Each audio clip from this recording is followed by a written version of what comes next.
la communauté AdWords, bienvenue dans le 4e épisode de Pause Café avec un spécialiste.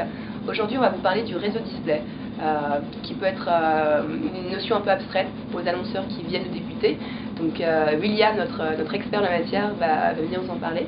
Salut William, ça va? Oui, toi. Donc est-ce que tu pourrais déjà m'expliquer rapidement ce qu'est le réseau display pour les annonceurs qui ne connaissent pas? Ok, bien sûr. Je pense que déjà le premier point à avoir en tête, c'est la différence entre le réseau de recherche et le réseau display. Dans le réseau de recherche, on va cibler des internautes qui effectuent une recherche sur un moteur de recherche, qui vont taper des mots-clés et trouver une annonce qui les intéresse au départ. Alors sur le réseau display, c'est une dynamique qui est un peu différente.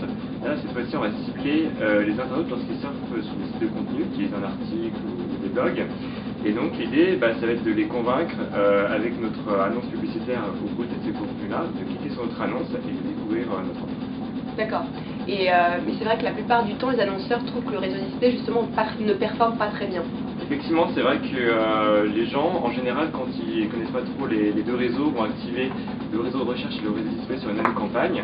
Donc penser optimiser la partie recherche, mais laisser tourner la partie display sans vraiment s'en occuper. Et effectivement, on peut avoir des performances qui sont assez décevantes à ce niveau-là. D'accord, donc comment tu fais pour justement bien cibler une campagne sur le réseau display? Je prends un exemple. Je loue des gîtes en Bretagne.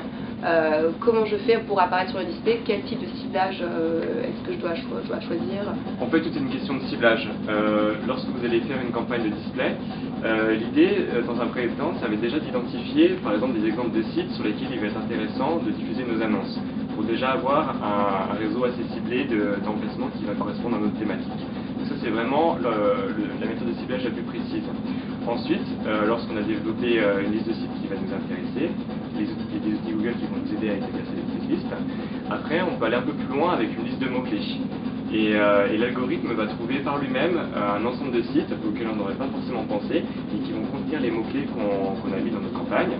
Simplement, Google va les générer automatiquement, donc il va être très important d'aller regarder cette liste dans l'interface AdWords et de faire le ménage et supprimer les sites qui ne sont pas pertinents et d'ajouter ceux qui ont été générés automatiquement et qui le sont.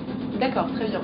Et en termes de format d'annonce, est-ce qu'un annonceur a plutôt intérêt à rester sur du format textuel, annonce textuelle comme sur la recherche, ou est-ce qu'il devrait au contraire essayer d'attirer vraiment la curiosité d'internautes avec des annonces flash, quelque chose d'illustré? La réponse est quasiment dans la question. Donc effectivement, le gros avantage aussi du réseau display par rapport à la recherche, c'est qu'on peut utiliser plein de formats différents. Là où la recherche, on a simplement des annonces textuelles, en display, on va pouvoir effectivement utiliser des formats un peu plus engageants, graphiques, avec de l'animation si on le peut.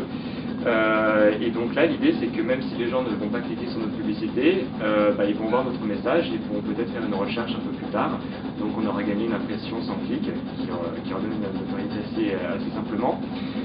Mais aussi, l'avantage de ce format par rapport à l'annonce textuelle, c'est que on va aussi avoir des taux de clics plus élevés, parce qu'effectivement, on va plus retenir et plus voir une annonce graphique et pouvoir cliquer dessus plus facilement. D'accord. Et l'avantage du réseau display, c'est que tu peux ensuite faire du remarketing. Tout à fait. Donc ça, c'est vraiment la solution ultime pour ceux qui ont vraiment essayé le display et malgré tous les ciblages n'ont pas forcément réussi à trouver, on va dire la rentabilité espérée. Avec le remarketing, on va utiliser le display comme un moyen de diffusion auprès de nos annonces. Simplement, on va garder, on va dire, la précision de la recherche. En gros, simplement pour expliquer comment ça marche, on va recibler des gens qui sont déjà venus sur notre site en rediffusant un peu plus tard pendant leur surf des annonces publicitaires. Et donc là, on bénéficie de l'espace display qui a des coûts par clic souvent moins chers que la recherche, mais en gardant sa précision parce qu'on est sûr que les gens ont déjà tapé les mots-clés concernant, sont déjà allés sur notre site et que donc ils sont dans une période de réflexion. Et qu'on est, par exemple, j'ai cliqué sur l'annonce de ce locateur, de ce gîte en Bretagne. Ça m'intéresse de louer un gîte en Bretagne, mais j'ai pas ensuite converti sur le site web. Je vais revoir cette annonce pendant 30 jours, pendant combien de temps? Alors ça on pourra le régler, mais effectivement tout l'intérêt c'est qu'on peut se mettre à la place de l'internaute lorsqu'il cherche un gîte, il va aller sur un nombre important de sites de gîtes pour comparer les offres. et il va avoir aussi un délai de réflexion avant de choisir son gîte.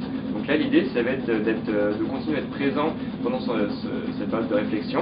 Et donc l'idée, c'est de les faire revenir sur le site, et une fois cette réflexion terminée, qu'ils convertissent chez nous et pas chez un des concurrents. D'accord. Et comment je fais pour réussir sur le réseau display? Donc en gros, ce qu'il faut bien prendre en compte, c'est le ciblage, très important. Il faut vraiment regarder si on va avoir un ciblage très fin sur des sites web, ou si on a mis des mots-clés, bien vérifier l'ensemble des sites sur lesquels on a été diffusé et éliminer ceux qui sont trop éloignés de notre thématique. Ensuite, ce qui concerne beaucoup d'annonceurs, c'est pour les sites web pour lesquels il y a un délai de réflexion assez important. Le remarketing, c'est une solution parfaite, parce qu'on reste présent pendant ce délai de réflexion et on cible des personnes qui ont fait une recherche bien précise et qui va convertir grâce à nos annonces. D'accord. Bon, merci beaucoup William pour toutes ces informations. Et donc nous, avec Pause Café avec un spécialiste, on se retrouve pour un prochain épisode. Si vous avez des idées de sujets, n'hésitez pas à commenter sous la vidéo. Voilà, merci beaucoup, à bientôt.